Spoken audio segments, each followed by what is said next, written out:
All right, let's dive right into this explainer and uncover how your own mind is probably quietly working against you when it comes to building wealth. We all want financial security, right? But here's the hard truth. Book smarts and a high IQ don't automatically protect you from terrible decisions. In fact, sometimes they just help you rationalize your own biases. The absolute biggest obstacle to your financial independence isn't a lack of market knowledge. It's what's happening right inside your own head. So why do smart people make such terrible financial choices? Well, the crucial point here is that memorizing all the investing rules in the world won't save you if you don't grasp one simple fact. Money isn't just a math problem. It is deeply, deeply psychological.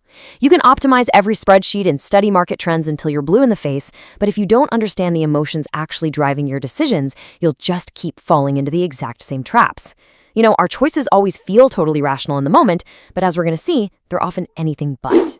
To deconstruct this, we're going to explore 5 distinct themes today. First, the psychology of money. Then, ego and status traps. Third, emotion over logic. Fourth, the massive power of time. And finally, how true wealth is actually just freedom. All right, diving into section 1, the psychology of money and the illusion of logic. Let's see how our personal histories build this massive illusion for us.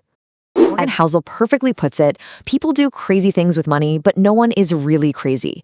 Whether you lived through the brutal 2008 crash or the roaring 90s boom, your unique little bubble of experience shapes pretty much 100% of your worldview. It literally makes completely opposite decisions seem totally logical. Think about it. A stockbroker scarred by a crash might panic at a tiny dip, while a tech worker who got rich during a boom might chase really reckless risks. 2 people, exact same data, total opposite moves. And neither is crazy. They're just looking through completely different lenses shaped by a tiny sliver of financial history. Take a look at this stark contrast between Bill Gates and his high school friend Kent Evans. It's fascinating. It proves that success and failure are heavily influenced by luck and risk, things totally outside our control. We love to tell ourselves that success is purely earned and failure is purely deserved, but the equation is never that clean. Gates was brilliant, sure, but he also had a literal 1 in a million stroke of luck attending a school that actually had a computer in the 1970s. His equally brilliant friend Kent, he experienced a 1 in a million catastrophic risk in a fatal mountaineering accident.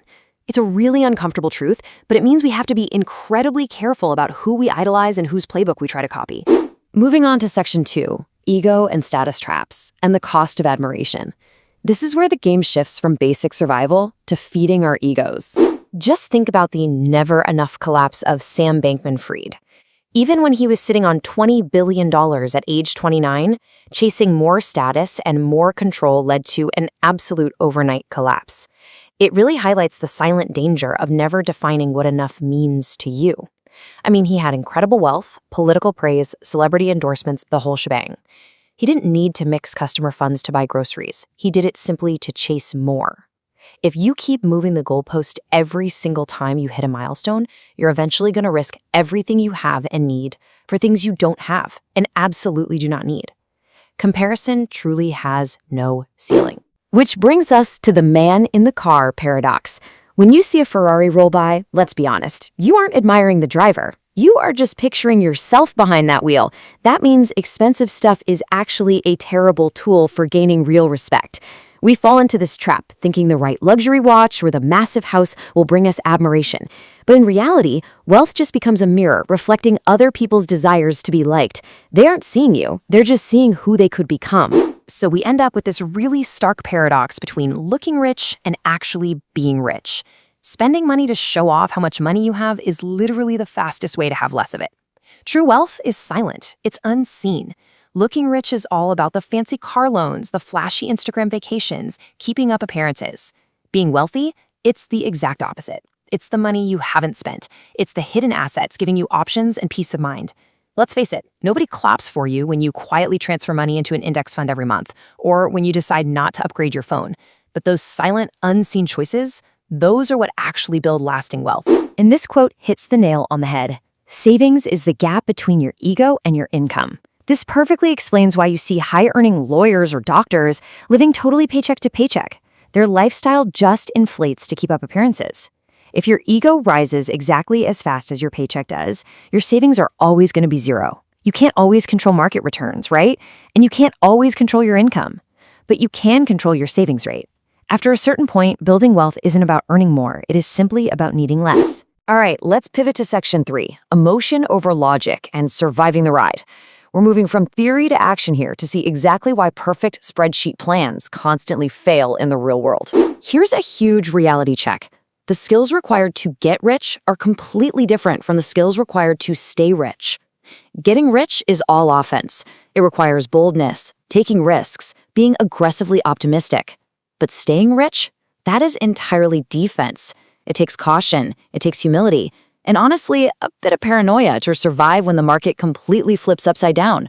You've got to build a system with massive room for error, because out here in the real world, nasty surprises happen. Check out this stat. Netflix has had a mind-blowing 35,000% return over its public life, yet it spent 94% of its time below its all-time high. 94%? This brilliantly illustrates that market volatility is a fee of admission, not a fine. So many people try to dodge the emotional pain of a dropping portfolio by jumping in and out of the market. But that discomfort, it's not a punishment for doing something wrong. It's the literal price you have to pay for those massive gains. If you want the rewards, you've got to expect the emotional cost and willingly pay that fee. And that brings us to the margin of safety. The idea that you have to plan on your plan not going according to plan. Your strategy usually doesn't blow up because your math was wrong. It blows up because you couldn't handle the emotional stress of a massive downturn. Spreadsheets don't feel fear, right? They don't lose their jobs or panic when the news is flashing bright red, but you do. And that's exactly why building a margin of safety is absolutely crucial. You don't need some flawless, optimized plan. You just need a reasonable, sustainable one that leaves enough room for error so you can endure the unexpected without mashing the panic button. Moving into section 4, the power of time, focusing on compounding and tail events. Let's uncover the hidden, quiet forces that actually dictate massive wealth. Spoiler alert, it's not about being flashy. It is all about endurance. To put this into perspective, look at Warren Buffett. Out of his absolutely massive net worth, over $156 billion came after his 65th birthday. Let that sink in. It proves that time in the market beats talent every single day of the week. We all love to dissect Buffett's specific stock picks, but his real secret is almost annoyingly simple. He started investing at each 10, and he just never stopped.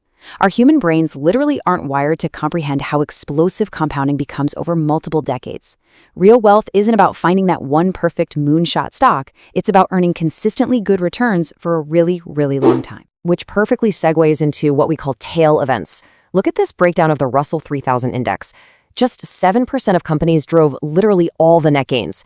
That means you can be wrong half the time and still win incredibly big just by staying in the game. In finance, most outcomes are driven by these rare, massive outlier events. If you look at the stock market since 1980, roughly 40% of stocks practically went to zero. But because that tiny 7% grew so explosively, the overall market soared. So stop trying to be right all the time. Your only job is to survive and stay in the market long enough for those rare tail events to do all the heavy lifting for you. And finally, section 5, true wealth is freedom, the ultimate payoff. Let's talk about the actual purpose of all this financial discipline. I mean, why do we even go through all this effort to save, invest, and stomach all that volatility in the first place? Well, the highest form of wealth is the ability to wake up every morning and say, I can do whatever I want today. A fascinating study from 1981 proved that freedom over your own time is a far more dependable predictor of happiness than any luxury item, status symbol, or even just raw wealth. Deep down, the absolute greatest dividend that money can ever pay you is control. It gives you the space to breathe, the ability to pivot, the power to walk away from a toxic job or to jump on a completely new opportunity. Having money doesn't mean you have to go buy things. It means you get to buy back your own time. And you need that time and flexibility because of something psychologists call the end of history illusion. Basically, we heavily underestimate how much are going to change in the future. We know we've evolved a ton in our past, but we wrongly assume the person we are right now, today, is the finished product.